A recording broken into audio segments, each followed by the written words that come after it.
당에서 좀 보는 시각이 조금 우리가 미스했다 이제 이런 생각을 좀 해요. 그 뭐냐면 조국 혁신당이 이제 나왔을 때 처음에 이제 본인이 비법률적 명예훼손 얘기했잖아요. 그게 출마를 얘기한 거고 그게 과연 민주당이냐 무소속이냐 이 얘기를 참 많이 했었어요. 근데 창당으로 갈 거라는 좀 가능성이 높지 않다. 왜냐하면은 사람하고 비용이 문제거든요. 그렇죠. 네. 근데 그거를 이제 어쨌든 하게 된 거예요. 그래서 처음에는 그게 어떻게 됐었냐면은 지지율이 뭐 2%, 3%, 4% 여기에 그쳤었어요.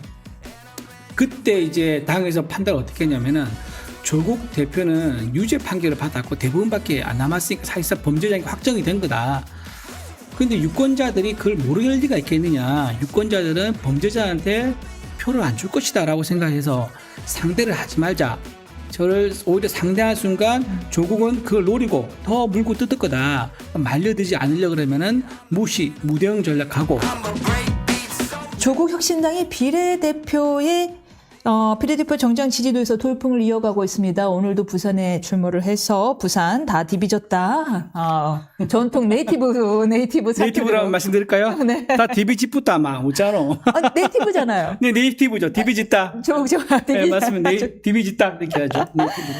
그런데 네. 그 돌풍 이를 꺾어버리겠다면서 이를 꺾어버리겠다는 강한 의지를 보내시는 분, 조국 저격수 전문가로 알려지신 분이죠. 그분을 오늘 스튜디오에 모셨습니다. 이준우 전 여의도연구원 기획위원 오셨습니다. 안녕하십니까? 네, 안녕하세요. 반갑습니다. 안녕하세요. 반갑습니다. 먼저 이 책을 제게 갖다 주셨는데 예. 방금도 읽어보고 책이었는데 이거 네. 화제가 됐습니다. 예. 그는 그날 머리를 쓸어 넘기지 않았다라는 이 표지 디자인이 예쁘죠? 디자인이 굉장히 도발적입니다. 네, 제목 도발적이고 디자인도 네. 도발적입니다. 이 책의 저자이시기도 하고 그래서 더 화제가 되셨는데 왜 이런 제목을 지었는지에 대해서는 조금 이따 토크를 하면서 여쭤보겠습니다. 먼저 따끈따끈한 소식부터 전해드리겠습니다. 국민의 미래 대변인직을 맡으셨습니다. 예, 지난 이번 주 화요일입니다. 네. 화요일에 이제 대변인이 이제 첫 업무를 시작했고, 인요한 위원장이 주재하는 회의에 참여해서 우리 당에 좀 스피커가 돼달라, 목소리가 돼달라, 그런 요청을 받았고요. 지금 우리 당에서 조금 이제 밀리고 있는 부분이 뭐냐면은 생각지도 못하게 제3지대 조국에 대한 이제 인기가 이제 위협적이다라는 거를 좀 저희가 더 이상 방치할 수 없는 이제 그런 상황이 된 거예요. 네. 처음에는 이 정도는 아니었었거든요. 그래서 국민의힘에서도 나름 대응을 하고 있고, 있는데 국민미래가 이제 본격적으로 출범했어요. 순번 다 정하고, 당도 꾸려지고, 그러다 보니까 국민의 미래에서 비례들은 좀 전국적으로 활동할 수 있고, 국민의힘은 지역구 의원들 다 선거운동하고 있잖아요. 네. 그래서 좀 힘이 좀 붙이는 것 같아가지고, 국민의 미래에서 조국을 좀 전담을 좀 하면 좋겠다. 이제 그런 얘기가 좀 있었어요. 그러다 보니까 제가 나름 조국 전문가라는 얘기도 듣고 이제 책도 나온 것처럼 이제 이런 것들이 좀 있어가지고 좀 여기 와서 도와달라. 네. 그렇게 해서 제가 조국 관련해서 또는 국민 미래 관련해서 대변인 역할을 맡게 됐습니다. 오늘 SNS에 올린 소감이 굉장했는데요. 조국 저격수를 가지고 이행시를 만드셨어요. 예. 네. 한번 읊어주시겠어요? 네. SNS에 올리신 오늘 처음 띄워주세요. 네. 조국 겨냥 국민을 위해 저격을 넘어 격조 있게 저격 수감 준비 완료. 굉장히 도발적이셨습니다. 네. 격조와 수감 준비가 약간 대비되는 느낌은 그렇죠. 대비되고 네. 들으시는 이제 조국 대표님은 기분이 되게 좀 안 좋으실 것 같아요. 네. 근데 저도 이제 그럴 수밖에 없는 게 네. 본인이 이제 법에서 이제 그렇게 재판 결과까지 나왔는데도 불구하고 비법률적 방법으로 명예훼손을 하겠다 이러면서 사법부를 부정을 하고 입법부로 지금 저는 입법부로 도주를 했다 생각하거든요. 입법부로 네. 도주한 그런 행태가 대단히 잘못됐다. 그래서 그런 부분은 우리가 좀 짚고 넘어가야 된다. 그래서 제가 격조와 수감이라는 말을 써서 좀 얘기를 했습니다. 거기에다가 또 이번 40총선은 범죄와의 전쟁으로 명명을 하셨는데 이에 화답했듯이 한동훈 국민의힘 비대위원장이 이것은 지금 2조를 심판해 주시기 바랍니다 하면서 네네. 이제 약간 공격 대상을 축소했단 말이에요. 그냥 그렇죠. 단순한 야당이 아니라 2조. 딱, 네네네. 예, 뭔가 이 범죄와의 전쟁으로부터 영향을 좀 받은 걸까요? 저한테 영향 받지는 않았겠지만, 네. 이제 같은 맥락이죠. 지금 DNA가요, 지금 국민의힘과 국민의 미래는 같습니다. 같은 DNA를 가지고 있고요. 그러면 이제 상대가 같죠. 그래서 지금 라운드가 어떻게 지금 운영이 되고 있냐면은 한동훈 이제 비대위원장 혼자 이제 라운드에 올라가 있어요. 박스 혼자 라운드에 있어요. 혼자 권투 선수를 네. 치면은. 그런데 상대는 지금 이재명하고 조국이 번갈아 가면서 뛰고 있는 거예요. 그러니까 아무리 맷집이 좋고 훌륭한 선수라도 프로 선수 2명을 상대하기는 굉장히 부담스러운 이런 상황입니다. 네. 그러다 보니까 우리 국민의 미래가 이제 전열을 가다듬었거든요. 그래서 이제 같이 뛰게 된 거고, 그런 의미에서 저는 범죄와의 전쟁, 이재명, 조국은 범죄가 저희 주장이 아니라 사법부에서 거의 한 분은 확정이 거의 되다시피 했고, 한 분은 굉장히 혐의가 짙은 그런 상황이죠. 그런 상황에서 이제 한동훈 대표가 그 타겟을 명확하게 집어서 2조에 대한 전쟁, 이렇게 선포를 하게 된 겁니다.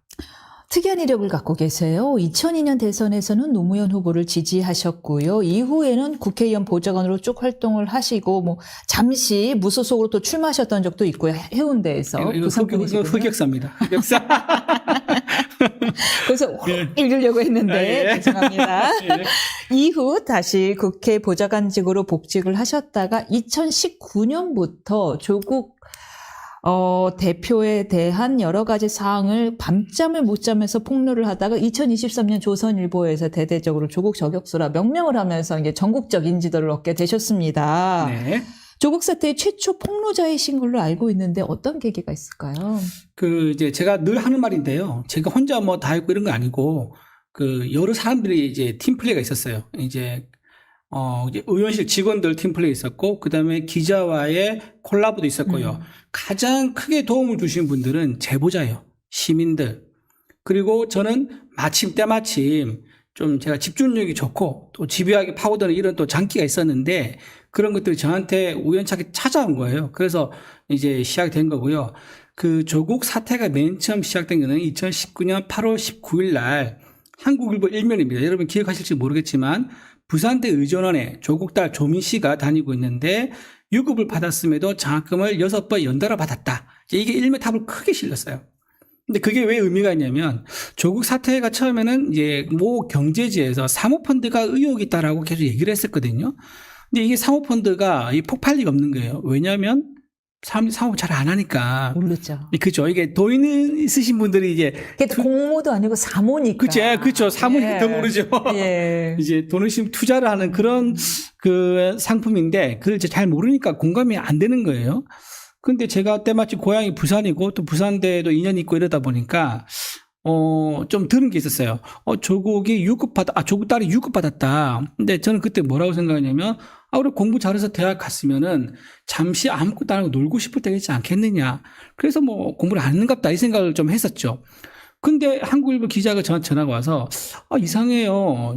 장학금을 받았다 그러는데 유급과 장학금이 좀 어울리지가 않지 않느냐. 그건 그러네요. 그렇죠. 예. 그래서 그 생각을 처음 했어요, 저도.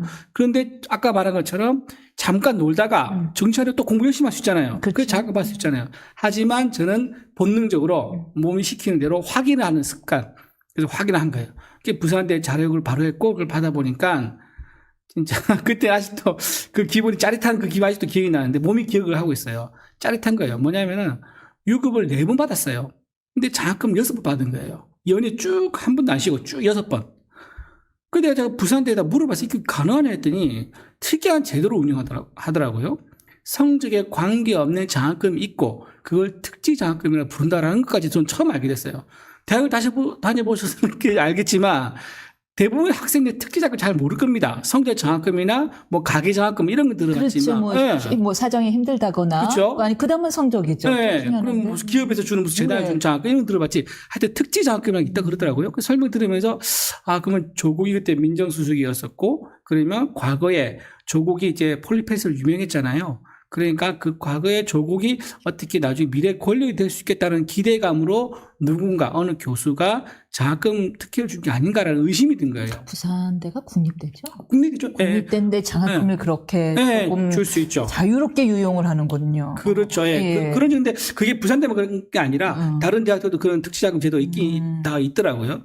그렇게 해서 그걸 확인해서 이제 이게 좀 괜찮아요? 짧게 해줄게요. 그래서 그게 이제 금요일쯤이었어요. 금요일에 한국일보한테 그 자료를 제가 주고 한국일보가 저한테 전화 딱 오는 거예요. 줬더니 야 이거 토요일자 주말 기사로 나가기 너무 아깝다. 그래서 월요일 아침에 낼 테니까 보안을 유지해달라고 저한테 요구를 했어요. 그래서 제가 오케이 이제 피를 나눈 형제처럼 보안 유지 약속을 하고 주말에 지나갔습니다. 그때 정막이 아직도 설레요. 토일 이틀 지나면은 시간이 너무 안 갔겠네요. 아니 시간 아직 일요일이야? 아직 월요일 안 됐나? 이제 이런 생각도 좀 했었는데 약간 설레했죠. 이게 어떤 느낌이 왔죠. 이게 뭔가 폭발이 있다 느낌이 왔어요. 그래서 정말 이제 월요일 아침에 제가 국회에서 자고 있었어요. 전 이제 그때 국회에 살았거든요. 근데 그건 나중에 얘기하자고. 근데 아직도 기억나는 게 한 새벽 한 5시 한 몇 분, 6시 좀 안 됐을 때. 월요일 새벽. 이제 자고 있는데 연합뉴스에 전화가 와가지고 한국일보 기사 일면 이거 자료를 달라는 거예요. 네. 단독 크게 뜬 거예요. 네. 그때 제가 받은 전화가 평생 그렇게 짧은 시간에 많은 전화를 받기가 처음이에요. 그래서 뭐 새벽부터 받아서. 받으면 이거 이 전화 받는 것만으로도 엘보가 오더라고요. 엘보. 계속 엘보고 계속 이걸로 하고 귀도 너무 뜨거워지고 막 목도 아프고 그래요. 그래서 배터리도 한 20%인가밖에 안 남더라고요. 한 10시밖에 안 됐는데 그 정도 쭉 이제 돼가지고 네. 거기서부터 조국 사태가 시작이 됐습니까? 그렇게 해서 조국 저격수라는 타이틀을 얻게 되셨는데. 저기 시작은 그건고요. 저격수라는 이름이 이제 붙은 이유가 뭐냐면 그 이후에 사실 300개의 국회의원실이 있잖아요. 그러면 각 방에서 이제 반반 나누면 여야가 있겠죠. 우리 쪽은 조국을 판단 말이에요. 우리 보좌진들 각 의원에서 열심히 판 거예요. 근데 이게 사실 운도 좀 필요하거든요. 근데 저는 아까 말한 대로 약간 운도 좀 좋았어요. 그래서 이제 거의 매일 조국 관련된 단독이 나오는 거예요. 단독 기사거리가. 그게 매일 나오면서 이상하다. 왜 이준호 보좌관이 있는 방에서는 계속 조국 관련된 의혹이 새로운 게 나오느냐. 이래가지고 약간 소문이 돈 게, 저기 이준호 보좌관이 검찰 수사관 출신이다 그러던데, 진짜야? 이런 말이 나왔을 정도로 단독이 많이 나왔었어요. 네. 그러다 보니까 그때 이제 저격수라는 명칭이 이제 처음으로 생겼었습니다. 그게 한번 이렇게 저격을 하기 시작하면 제보도 정보도 빈익부부익부잖아요. 맞아요. 양극화가 됐잖아요. 이게 선순환돼. 네. 제보 받아서 단독 나오잖아요. 그러면 그걸 본 다른 제보자가 또 제보를 줘요. 이제 이런 식으로 계속 좀 커지죠. 맞습니다. 그렇게 해서 2013년 조선일보의 박국희 기자가 딱 조국 저격수라고 명명을 했는데요. 맞아요. 그런데 그에 그치지 않고 이제 책까지 이렇게 올해 2월 달 났죠. 올해 2월 달에 그는 그날 머리를 쓸어 넘기지 않았다 하면서 약간 그 시그너처 포즈를 표제에 삼아서 책까지 내셨는데 아직도 더 이야기하고 싶은 조국의 실체가 있단 말씀이신가요? 네, 조국 대표의 실체가. 그 조국이라는 사건이 우리 사회에 미친 영향이 엄청나게 큽니다. 제도라든가 법이라든가 이런 걸 좀 많이 바꿨었고요. 국민들이 그동안 몰랐던 이제 저희는 이제 그렇게 말합니다. 이제 좌파 카르텔 이 실체가 조국 사건에서 드러났다. 왜냐하면 조국이 자기 자식들한테 어떤 특혜를 주기 위해서는 혼자만이 안 되잖아요. 왜냐하면 많은 스펙을 모아서 그거를 제출에 대해서 입시에 활용이 되니까. 그러면 그 많은 허위 자료를 만들었을 때 상대방이 있을 거란 말입니다. 그러니까 그게 다 카르텔인 거예요. 사실은 정영심과 이제 대학 동기, 고등학교 동기, 조국과의 친구, 조국 뭐 동료 교수 이런 식으로 해서 또는 교육계 또 법조계 이런 식으로 해서 이제 많은 경력을 만들어서 짬짬이로 해서 힘을 모아서 만든 이제 허위 경력이란 말이에요. 그래서 이 조국 사태라는 게 단순히 조국 사태로 그치는 게 아니라 어떤 좌파의 카르텔을 드러냈다. 이제 이렇게 저는 생각하고 있는 거고, 그렇다 그러면 조국 사건 이외에 그 얽혀있는 카르텔에 얼마나 많은 비리가 아직 있을까, 의혹이 있을까라고 저는 아직 생각하고 있고요. 실제로 제 책에는 언론에 안 나왔던 게 한 몇 가지가 있습니다. 그중에 하나 잠깐 얘기 드리면은 조국 이제 정경심 부부가 외제차를 좀 몰고 다녔었거든요. 근데 제가 인사청문할 때 본 자료에는 아반떼, QM3, SM6 딱 들어보면 국민차잖아요. 조국을 밖에서 보면 저렇게 뭐 서울대 법대 교수고 크고 잘생기고 막 이러는데 국민차 아반떼를 몰고 다니고 QM3를 몰고 다니면 사람들이 뭔가 존경심이 들 거예요. 근데 저는 그걸 의도했다고 봐요. 그래서 의심스러워서 파고 들어가다 보니까 동양대에서 확인된 게 뭐냐면은 정경심 교수가 방배동에서 동양대로 경북 영주죠. 동양대로 출퇴근할 때 타고 다닌 차가 BMW라는 거예요. 그거를 제가 목격자 그리고 동양대 교직원의 도움 통해서 확인을 했고 근데 그걸 정용신 교수만 탔을 것 같지 않아요. 그래서 나중에 서울대 법대에 있는 여러 사람한테 물어보니까 조국도 종종 학교가 수업이 좀 적거나 주말 되면은 네. 그 BMW를 몰고 온 거예요. 네. 그러니까 부부가 다 같이 BMW를 탔었고 중간에 차를 한번 바꿉니다. 그게 제네시스였어요. 네. 그래서 제가 이걸 왜 조국한테 BMW 제네시스 의혹을 밝혀달라고 얘기를 했냐면은 이게 그 자동차세 납부 기록이 있습니다. 인사청문회 보면은 네. 그 기록을 제가 살펴봤는데 없어요. 없어요. 그럼 자산은 소유 자산은 명의로 56억, 56억으로 돼 있는데 네. 자기 소유 차량은 아반떼, 네. 그 부인은 공동명의, 아반떼, QM3, SM6 이렇게 세 대만 이제 명의가 돼 있고 세금 납부 기록이 있어요. 그런데 그 BMW하고 제네시스 없는 거죠. 그럼 이게 어디서 왔느냐? 그래서 저는 이제 그걸 의혹을 제기한 거예요. 의혹을 제기하셔서 근데 그에 대해서 잠시만요. 우리 PD님, 저 제 가방 안에 손수건이 있을 거예요. 우리 대변인님이 이거 부숴도 돼요? 예, 달려오시느냐고 죄송합니다. 저기 작은 주머니 안에 손수건이 있을 겁니다. 아이, 아니 안쪽 주머니 안에. 예. 이게 겨울 자켓. 그래서 손수건을 주시면 아니 뭐. 곧 눈에 들어올 것 같아갖고 조마조마한 그렇지, 거예요. 약간. 눈물이 떨어지게 보통은 써도 됩니까 이거? 새 겁니다. 아이고, 고맙습니다. 쓰시고 아이고, 아이고 고맙습니다. 아닙니다. 네네. 예, 그것 때문에 그래서 실제 근데 네. 좀 명예훼손을 고소를 하겠다고 예정하셨죠? 그렇죠. 제가 의혹을 제기하니까 네. 그 대변인이 성명을 냈어요. 네. 조국 이준우 씨는 허위 사실 말하지 말라. 네. 그러니까 제가 당신은 빠지세요.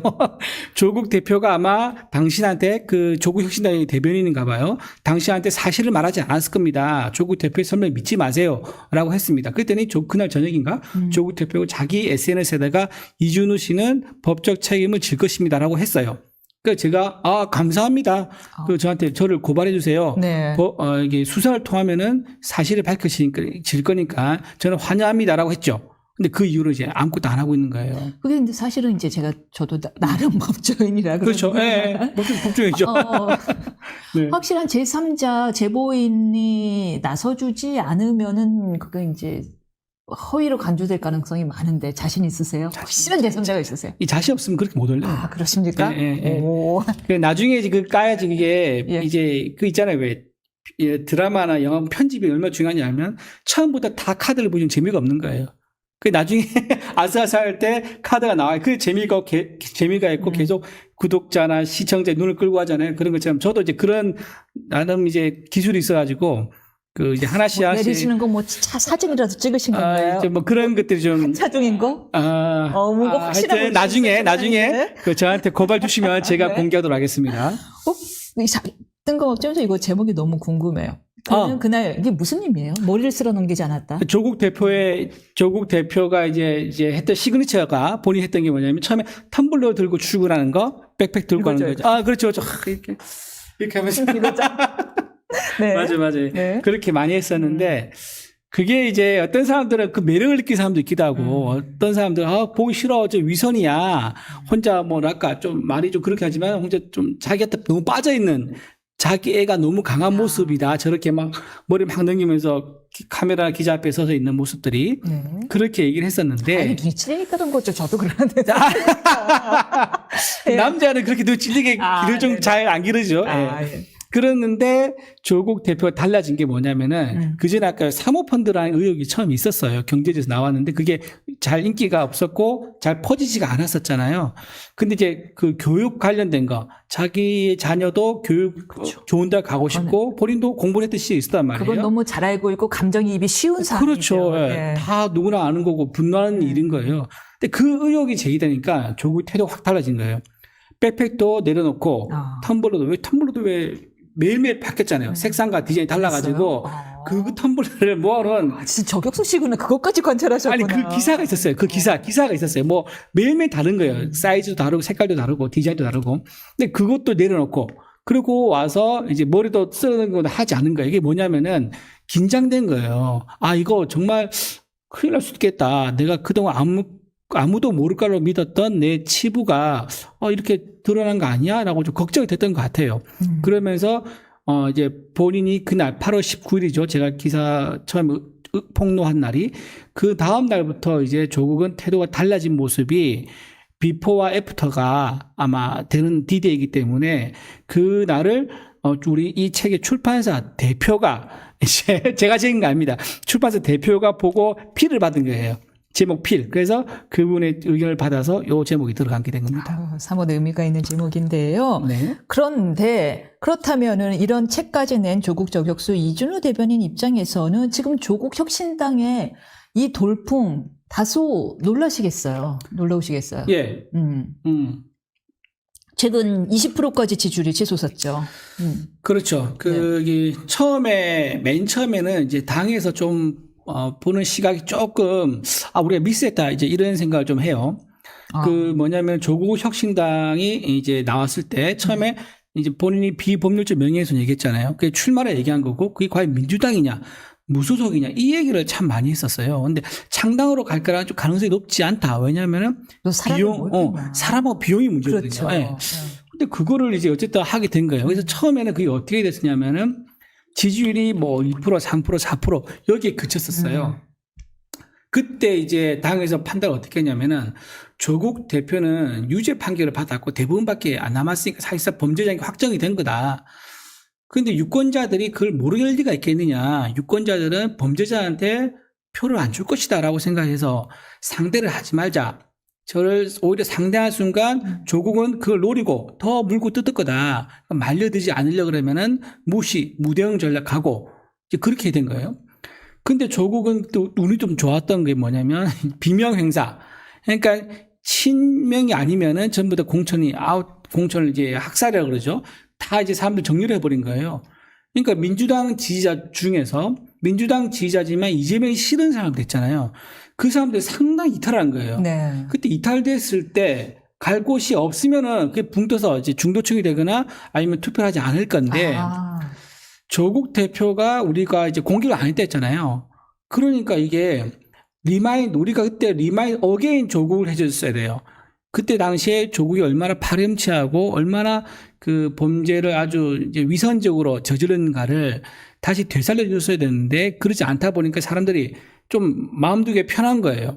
그러면서 이제 이재명이 싫어서 나온 민주당 세력들이 조국을 지지하기 시작하면서 이제 탄력을 받았었고 결정적인 게 뭐냐면은 이재명 대표가 조국을 만나서 악수를 해요. 거기서 만나는 사진이 유명하지 않습니까? 그때 그 사진이 이재명이 또 패착인 거예요. 아까 말한 처음에 우리가 조국을 무대응했던 거, 그게 우리의 패착인 거고, 민주당의 이재명의 패착은 조국을 상대해 준 거. 그게 어떤 그림이냐면은. 시그널로 느껴졌죠. 그렇죠. 신호죠, 신호.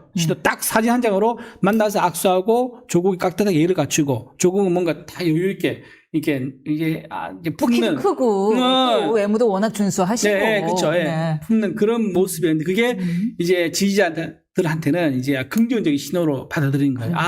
형제구나. 우리는 마음에 재책 없이 여기를 지지해도 되겠구나. 되겠구나라고 해서 조국의 이제 탄력을 받게 하는 결정적 계기가 되어버린 거예요. 근데 지금 좀 추가 질문을 드리고 싶은 게 과연 나는 차마 민주당은 지지 못하겠다 하던 지지층들이 조국 대표를 지지하게 된데 조국 대표의 범죄 행각을 잊어설까요? 아니면은 범죄 행각이 있음에도 불구하고 범죄 유죄가 나올 가능성이 80% 이상에도 불구하고 나는 정말 지금의 정권이 너무 싫다라는 비호감도가 더 높아설까요? 꼭 그렇게 딱 양분해서 생각하기는 좀 어려울 것 같고요. 네. 좀 이런 게 있을 것 같아요. 조국이 잘했던 부분이라고 인정하고 싶지 않지만 인정해야 되는 게 뭐냐면은 세상에는요, 아주 많은 다양한 의견과 주장이 있을 수 있습니다. 네. 그죠? 하나의 현상에 대해서. 하지만 팩트는요, 다양할 수가 없어요. 팩트 하나잖아요. 팩트는 하나다. 그렇죠. 그렇죠. 그러는데. 진실은 하나죠. 진실은 하나잖아요. 네. 근데 조국 대표가 잘한 게 뭐냐면은 끊임없이 언론에 노출되고 자기가 따로 개인적인 토크 콘서트 자리를 만들고 이렇게 하면서 주장을 사실인 것처럼 얘기를 해요. 주장을 사실인 것처럼 본인의 주장을 본인의 거짓을 사실인 것처럼 해요. 예를 들면 어제 해외 외신 기자 간담회 있었거든요. 조국 대표랑.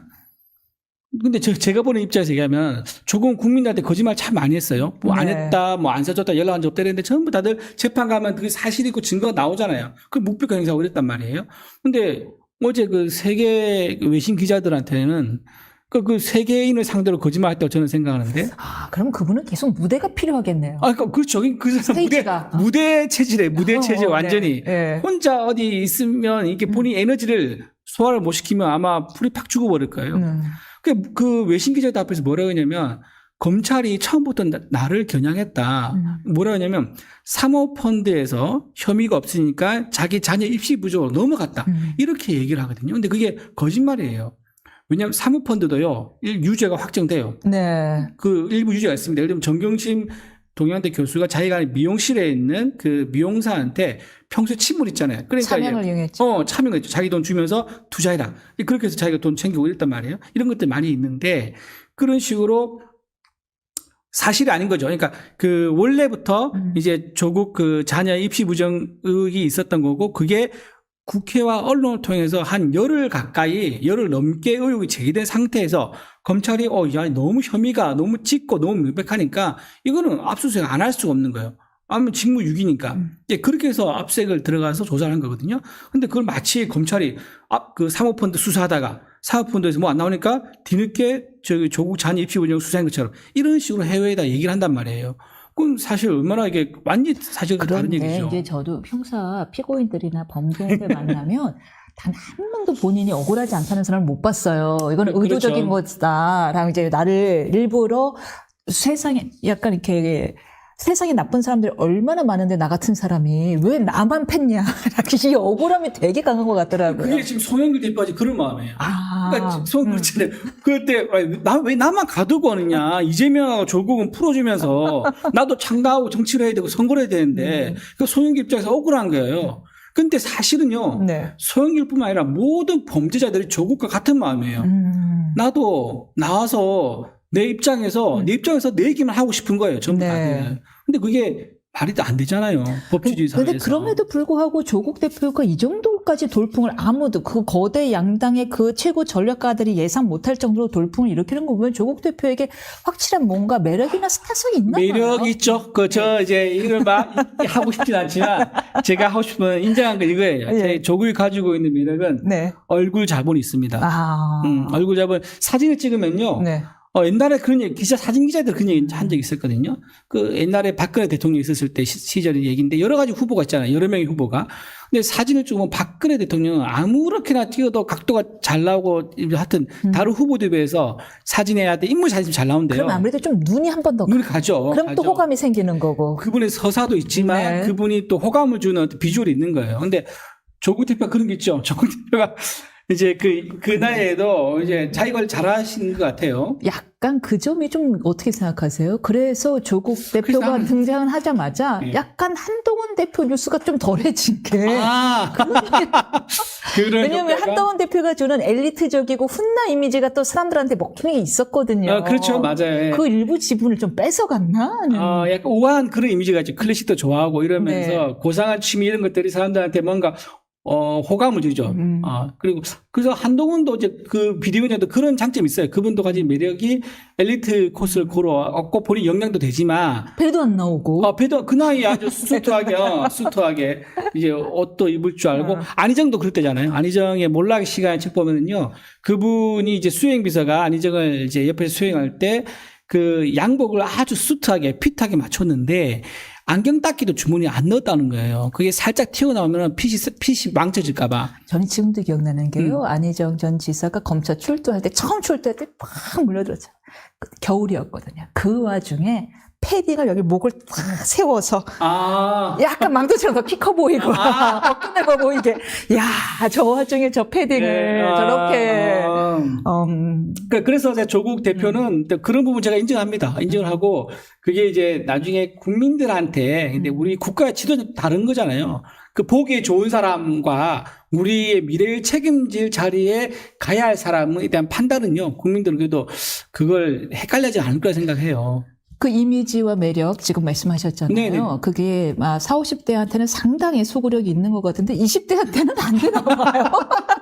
20대 지지율 이야기 좀 해볼까요? 네, 좋습니다. 네. 20대입니다. 왜 조국 혁신당 20대 지지율은 뭐 1%대예요. 네. 그리고 심지어 매우 싫다 뭐 이런 얘기까지 나왔는데 이거를 의식한 듯 지금 1호 공약으로 토익 어학시험 유효기간을 5년으로 연장한다 이런 얘기를 하는데 어떻게 보십니까 앞으로? 일단 이제 하나 이제 먼저 짚고 넘어가야 될 게 네. 토익 시험 있잖아요. 이거 네. 5년 연장한 거는 이거 그 공약 뺏기기예요.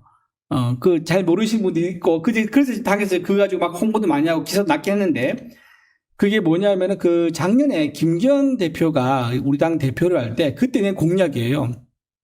청년들이 토익 시험을 자주 봐야 되니까 이 유효기가 좀 억울하다. 왜냐면 사실 영어라는 언어라는 게 뭐 안 쓰면 잊혀지긴 하지만 그래도 그렇게 자주 봐야 될 정도로 그 비용도 비싸잖아요. 시험비가 비싸요. 비싸잖아요. 지금 얼마? 제가 옛날에는 뭐 2만 원이었거든요. 저때 10만 원 정도로 기억을 하는데 토익 시험 한 번이요? 아닐걸요? 토플이었나 그거는? 토플은 옛날에 5만 원 막 이랬어요. 하여튼 저는 이제 40대 토익을 얼마 이상 통과해야지 사실을 볼 수 있었던 시기라 700점 뭐 이랬을 거예요. 예, 맞아요. 그죠? 예. 그 장수생들이 그 돈 내는 것도 다들 힘들어 했거든요. 700점 넘는 것도 힘들고 때마다 그럼 그 돈 내고 또 시험 예. 보는 거. 이해갑니다.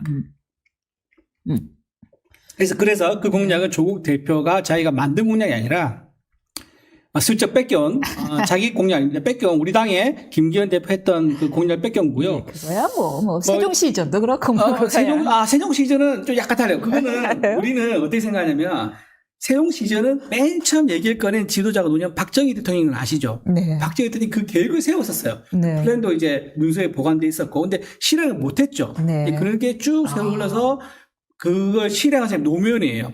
예, 그게 이제 맞고요. 그랬었는데 이제 행정부가 다 세종시 가다 보니까 네.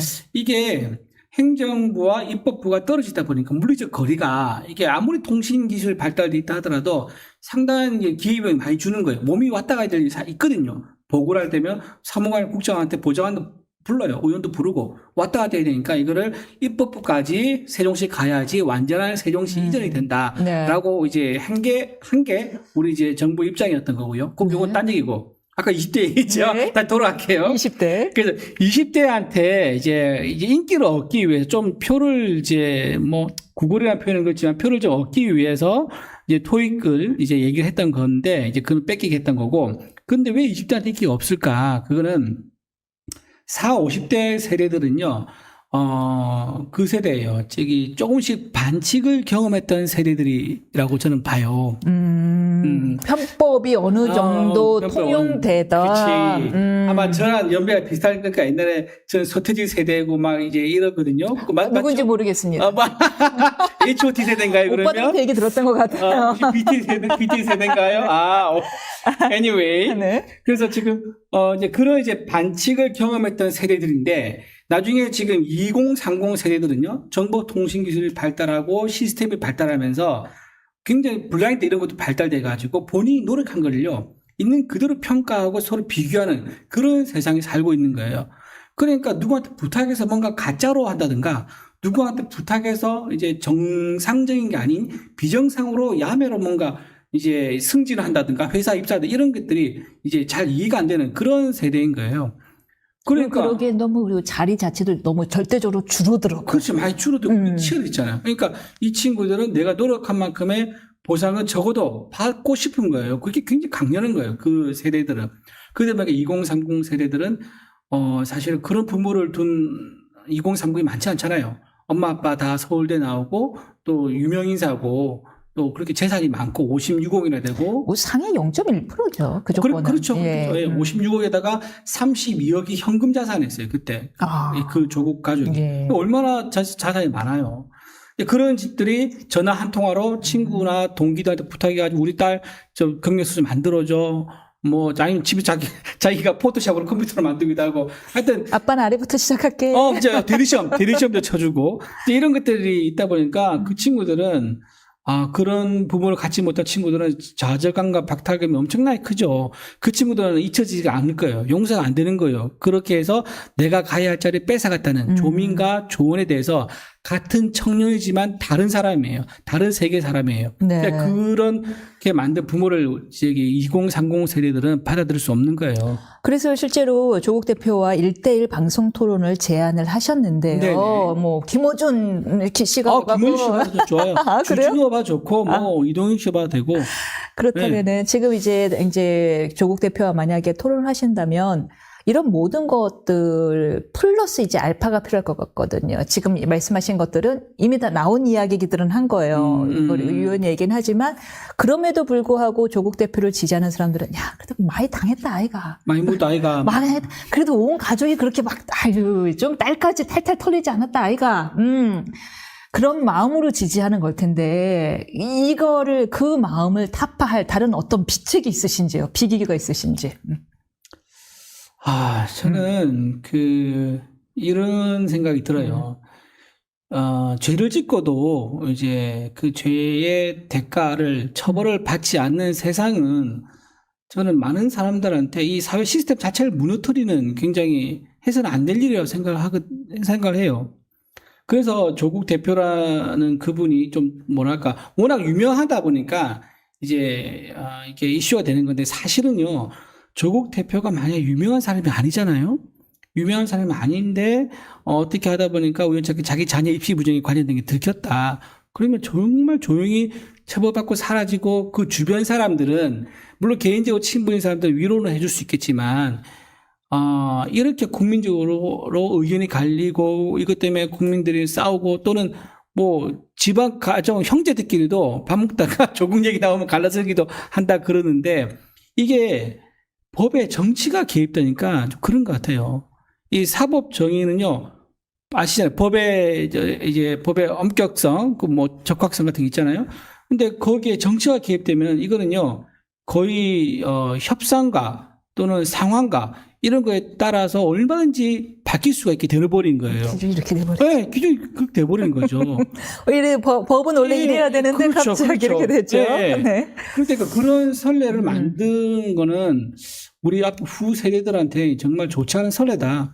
이제 그렇게 생각을 합니다. 조국 대표가 이제 는 계속해서 무대에 나올 수밖에 없다라는 말씀을 주셨는데 그런 심리도 있는 것 같고 또 한편으로는 평생 머물렀던 세계가 교수 세계들의 세계였잖아요. 근데 교수들의 세계는 우리 예전에 특히나 그 시대의 교수들의 세계는 더 블라인드, 더 짙은 암막 같은 게 있었잖아요. 그렇죠. 예. 그러다 보니까 뭐 약간 스스로들도 조금 죄책감을 조금 정말 죄의식이 좀 덜했나는 생각도 좀 드는데 어떻게 생각하세요? 이게 예. 저는 조국 이제 박사라고 네네. 제가 붙인 게 아니라 다른 사람이 네. 했는데 조국의 과거를 제가 계속 조사하다 보니까 느껴진 게 뭐냐면은 이분은 굉장히 작은 거에 민감하고 돈에 굉장히 집착하는 인생을 살아왔어요. 아주 단적으로 예를 드는 게 뭐냐면은 본인이 울산대에서 동국대로 학교를 옮겨요. 예. 젊었을 때. 그때 뭐가 있었냐면은 울산대에서 동국대로 옮기면 동국대에서요. 새로운 교직원은 2달 동안은 월급의 절반만 준다는 제도가 있었어요. 네. 지금은 그 제도가 있었는데 조국이 동국대 갔어요. 근데 동국대에서 뭐 학교 수업하고 있는데 갑자기 사학연금공단인가? 거기서 이제 고지서가 온 거예요. 뭐냐? 당신 그 학교에 있는 조국이라는 교수가 울산대와 동국대 양쪽에서 월급을 받고 있으니까 한쪽을 정리하세요라는 통지인 거예요. 그게 참, 그때 이제 그 동국대 교수였던 분들이 제보를 저한테 하셨는데, 이제 이걸 얘기하더라고요. 그게 이제 거의 24년, 25년 전 얘기인데 저한테 제보를 한 게, 그때 동료 교수들이 다 욕을 했다는 거예요, 조국을. 허우대 멀쩡하고 참. 집안도 좋고. 집안도 좋고. 그러는데 그 돈 얼마 된다고 그거를 뭐 손해보기 싫어가지고 울산대에다가 뭐 어떻게 자기가 구워 삶았는지 모르겠지만 이제 사직서를 안 내고 와가지고 월급을 양쪽에서 받은 거예요. 그래서 제가 나중에. 겸직이네요. 겸직 원래 안 되는 거죠. 네. 그게 안 되게 돼 있어요, 그게. 근데 그걸 어쨌든 몰래 한 거예요. 그래서 내가 사학연금에서 물어봤더니 반납한 흔적도 없다.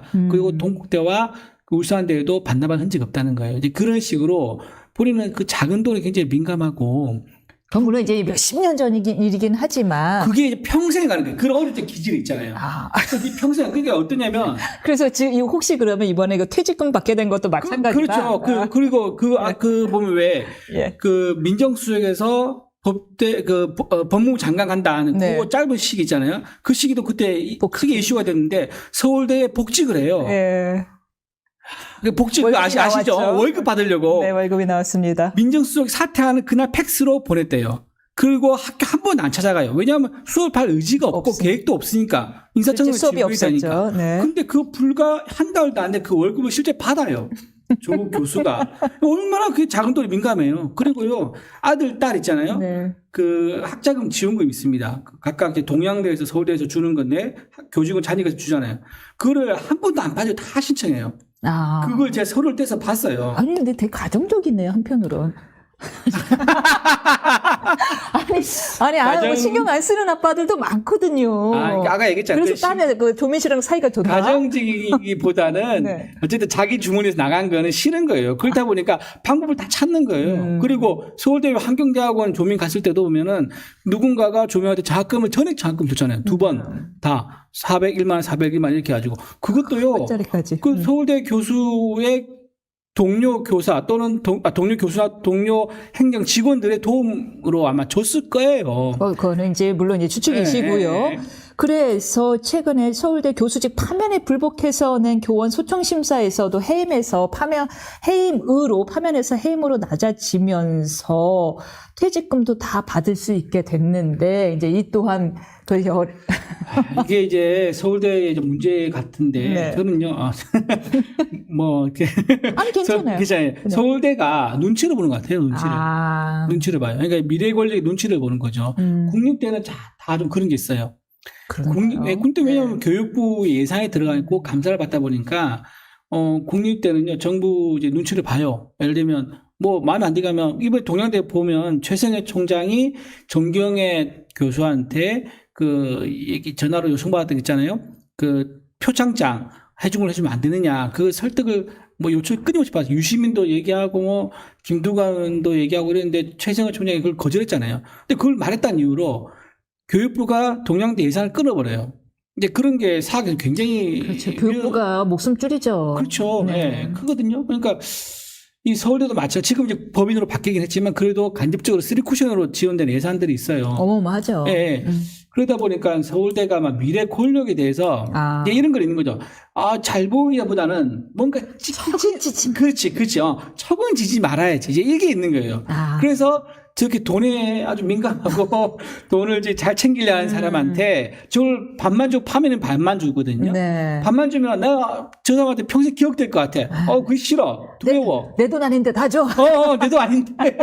이게 다 주자 그냥. 그래서 해임으로 낮춘 게 아닌가라는 게 저의 이준우 대변인의 상상이고 걱정입니다. 비결이었습니다.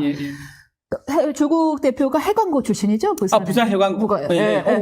부산이세요? 아닙니다. 아니. 예, 부산 배우들이 많이 나왔어요. 해관고에 유명하죠, 맞아요. 예, 배우 오달수 씨, 김현석 씨도 나왔는데 이제 조국 대표도 거기를 나왔습니다. 그래서 그런 거예요. 이번에 출정식을 부산에서 했고 거기서 이제 부산도 디비졌다라고 이야기했다고 하는데 지역구 후보를 전혀 안 내시는 분이 부산까지 갔습니다. 어떤 이유일까요? 이제 자기 세력을 좀 이제 결집시키는 의도가 있었고, 퍼포먼스도 있었죠. 본인이 이제 어떤 정치적 고향은 아마 뭐 서울이고, 뭐 호남이라 생각할 수 있지만, 본인 물리적 고향은 부산인 건 부인할 수 없어요. 네. 부산 중구라고 있습니다. 영도 바로 옆에요. 여러분 중구 어디냐면요. 그 기차 타고 KTX 부산 가잖아요. 그 부산역 내려요. 그럼 거기가 중구예요. 중구 거기가 해관고가 있고 거기가 조국이 나고 자란 곳입니다. 남포동과 자갈치가 있는 곳. 어떤 구? 해운대구? 저는 지금 해운대구고요. 옛날 제가 어릴 때 살던 곳이 연제구입니다. 네네. 그래서 중구에 이제 거기 가서 했던 거는 아마 이제 자기와 절친한 친구들과 자기 세력이 아직까지 있는 모양이에요. 지난번에 왜 옛날에 부산 내려왔을 때 소주병 만든 거 혹시 기억나세요? 대선 대선이라 해가지고 소주 이름이 대선이에요. 대선 주조 뭐라 해가지고 소주병을 이렇게 만들어가지고 대선을 암시하는 그런 사진을 찍어서 자기 SNS에 올린 적이 있어요. 그래서 자기 뭐냐면 고향과 언제나 마음이 푸근하다. 이제 이렇게 내용을 썼지만 실제로는 대선을 갈 의향을 뉘앙스를 풍기는 그런 사진을 만들었었거든요. 그거 언제였어요?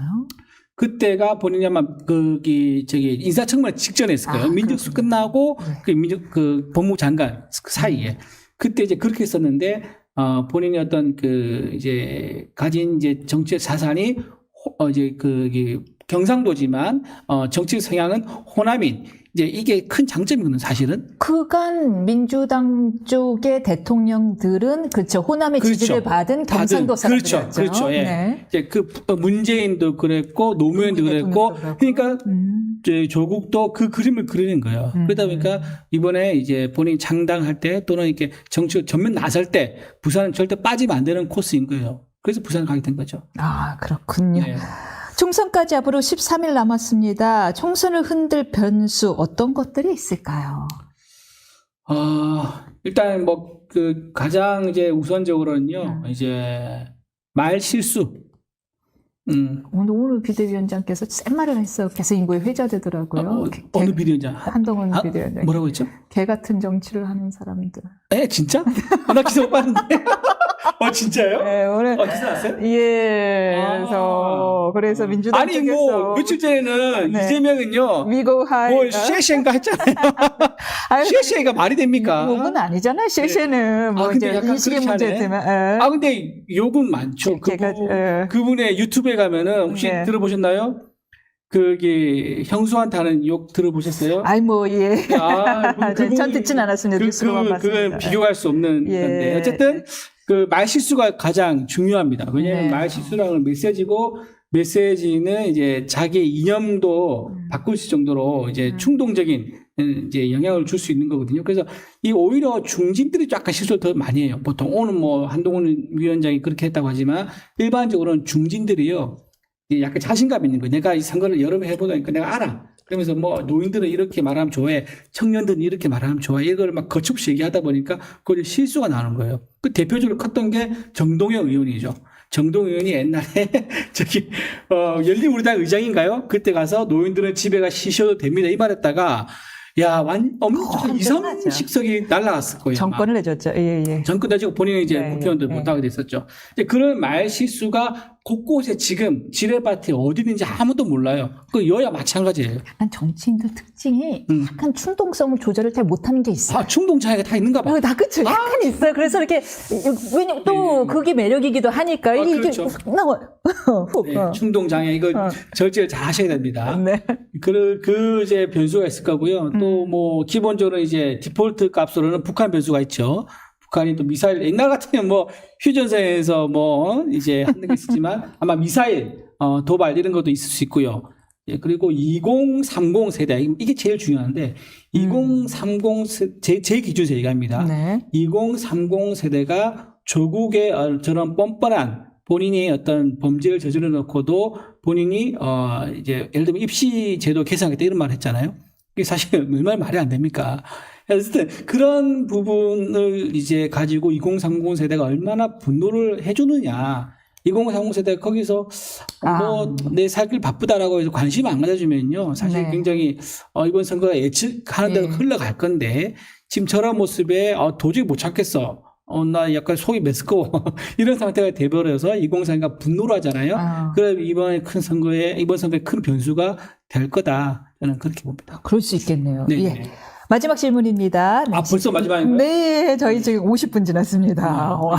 조국 저격수로 통하는 만큼 시청자 여러분들에게 마지막으로 강조해 주시고 싶은 말씀 부탁드리겠습니다. 아까 앞에 말씀드렸는데요. 모두 각자의 의견은 있을 수 있지만 각자의 팩트는 없다. 이거를 저는 꼭 말씀드리고 싶고요. 팩트가 달라지면 판단이 달라져야 합니다. 그게 여러분 우리 삶에서 대원칙일 거예요. 그리고 합리적 과학적 사고에 기반하지 않는 사회는 미신과 이념에 의존하게 됩니다. 그런 사회가 선진국으로서 가는 사회는 아니지 않겠습니까? 그리고 여러분 지금 핸드폰 혹시 두고 계시다 그러면 그리고 이거 그는 그날 머리를 쓸어 넘기지 않았다. 이거 이게 인터넷으로 더 빠릅니다. 그래서 좀 한 권씩 구매해 주시고요. 문화 전쟁에서 우리가 밀리지 않게 여러분들이 힘을 실어주시면 제가 더 열심히 일하겠다 말씀드립니다. 저희가 방송이었으면 저 이거 징계받아요. 아 그래요? 정식 방송이었으면. 그래요? 예. 다행히 저희가 방송은 정식 방송은 아니어서 네 그는 그날 머리를 쓸어 넘기지 않았다의 저자 이준우 현 국민의 미래 대변인과 함께했습니다. 구독해 주신 여러분 감사합니다. 고맙습니다.